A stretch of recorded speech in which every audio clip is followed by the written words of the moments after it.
নিয়মিত ভূমি উন্নয়ন কর প্রদান করে নিজের জমি সুরক্ষিত রাখি এই প্রতিপাদ্যে দেশব্যাপী ভূমি মেলা শুরু হয়েছে। রংপুরে ভূমি কর প্রদানে সচেতনতা বৃদ্ধিতে অনুষ্ঠিত হয়েছে ভূমি মেলা। বরিশালে 3 দিনব্যাপী ভূমি মেলা উপলক্ষে সংবাদ সম্মেলন অনুষ্ঠিত হয়।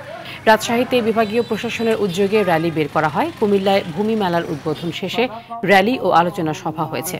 সাভারে র্যালি ও আলোচনা সভার মধ্য দিয়ে শুরু হয়েছে ভূমি মেলা। ধামরাইয়ে নানা আয়োজনের মধ্য দিয়ে 3 দিনব্যাপী ভূমি মেলা শুরু হয়।